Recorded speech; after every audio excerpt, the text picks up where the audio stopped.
चलिए इसी तरीके का एक और इलस्ट्रेशन हम ट्राई करते हैं। Illustration number 62, page number 3.62 from the book DK. Goyal. चलिए अकाउंटिंग रेशियोज वाला चैप्टर है, सॉल्यूशन करते हैं ट्राई। रेवेन्यू फ्रॉम ऑपरेशन दे रखा है 6 लाख का, तो गिवन दैट करके इंफॉर्मेशन लिखते हैं हमारे रेफरेंस के लिए। Revenue from operations equal to rupee 6 lakh. Next, inventory turnover ratio is 3 times. Inventory turnover ratio is equal to 3 times. Gross profit ratio is 25%. Gross profit ratio is 25%। इसका मतलब ये है कि कॉस्ट, प्रॉफिट और सेल्स की अगर रेफरेंस की बात की जाए, प्रॉफिट है 25 रुपीज का, अगर सेल्स होती है 100 तो कॉस्ट की वैल्यू आएगी 75। इस एक पर्टिकुलर लाइन का मतलब ये है। Gross profit ratio 25%, that is on sales. कुछ नहीं कहा जा रहा है तो हम किस पे मानेंगे? सेल्स पे। यानी कि सेल्स का 25% ग्रॉस प्रॉफिट है। इसका मतलब ये हुआ कि अगर सेल्स 100 रुपए की है तो प्रॉफिट 25 का है। In that condition cost will be 75। थोड़ा सा इसे सिंप्लीफाई कर लेते हैं। 25 से डिवाइड करते हैं तो 1, 4 and here it is 3। In that case cost of good sold will be, cost of good sold will be 6 lakh rupee अगर 4 है तो आपको वैल्यू निकालनी है 3 की। ध्यान से देखें, 6 लाख जो है वो रेवेन्यू फ्रॉम ऑपरेशन है। 6 लाख अगर 4 है तो आपको 3 की वैल्यू ढूंढनी है। 6 लाख डिवाइड बाय 4 होता है 1,50,000, मल्टीप्लाई बाय 3 इट्स 4,50,000। यह आ गया आपका cost of good sold. Cost of good sold यहां अवेलेबल है, इन्वेंट्री टर्नओवर रेशियो यहां अवेलेबल है, तो आप निकाल सकते हैं average inventories. Average inventories equal to COGS divide by inventory turnover ratio. So the answer will be COGS rupee 4,50,000 done, divide by 3 times 450 में 3 का डिवाइड करेंगे, 3 से डिवाइड करेंगे तो आएगा 1,50,000। ये आपकी है एवरेज इन्वेंट्री। डन। अब अगला रेफरेंस हम चेक करते हैं। It's opening inventory, calculate its opening inventory and closing inventory.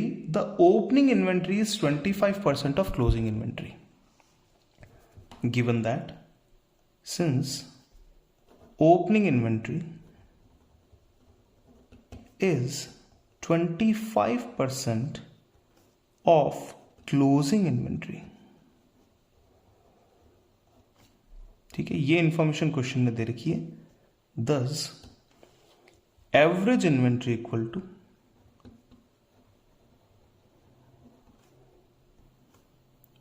Opening inventory plus closing inventory divide by 2। ये तो हम जानते ही हैं, ठीक है।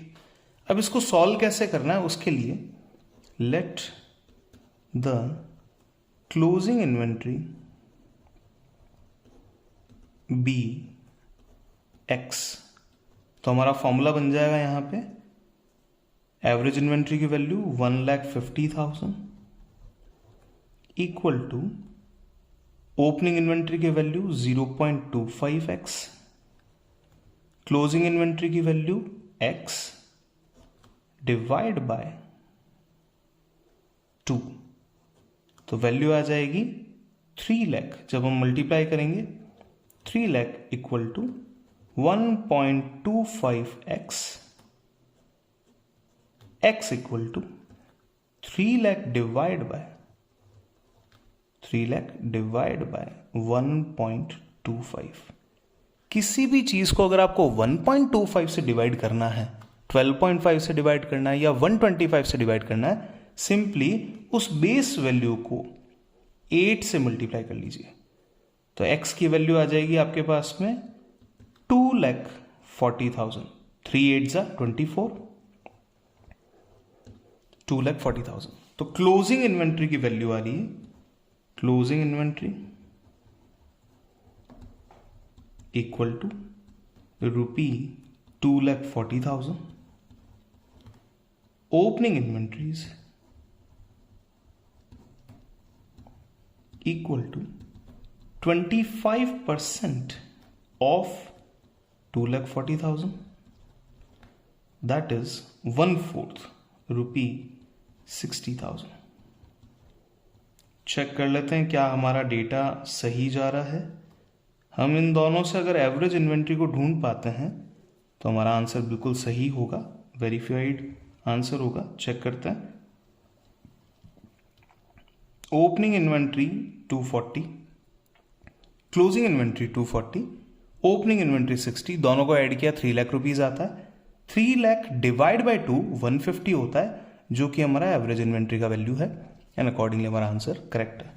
चेक करते हैं यहां क्या आंसर दे रखा है। इलस्ट्रेशन नंबर 62 देखिए, opening inventory 60,000 done, closing inventory 2,40,000 done.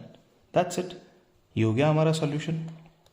इस तरीके से अगर आप सॉल्यूशन करते हैं तो आप एक लिमिटेड टाइम पीरियड में, देखिए कितना टाइम हुआ है, 6 मिनट्स के आसपास, 7 मिनट्स के आसपास हुआ है, जो इस 4 मार्क के क्वेश्चन को कंप्लीट करने के लिए काफ़ी सफिशिएंट है। इतने टाइम पीरियड में अगर आप क्वेश्चन को सॉल्व कर पाते हैं तो वेल एंड गुड है, आपके मार्क्स कहीं नहीं जाएंगे और आप जो है वो अच्छे तरीके से बड़े क्वेश्चंस के ऊपर टाइम दे पाएंगे। अगर आपको ये वीडियो बहुत अच्छी लगी है, अगर आपके काम आई है, अगर आपको टाइम मैनेजमेंट, स्पेस मैनेजमेंट सीखने को मिला है, तो प्लीज़ शेयर दिस वीडियो, जितने लोगों तक पहुंचा सके पहुंचाइए, ताकि जिन लोगों को भी इस चैप्टर से थोड़ा सा भी डर है वो निकल जाए। बहुत आसानी से ये क्वेश्चन किए जा सकते हैं और बहुत ही स्पेसिफाइड टाइम में इन क्वेश्चंस को कर सकते हैं। Thank you so much for watching this video. Keep watching our next video.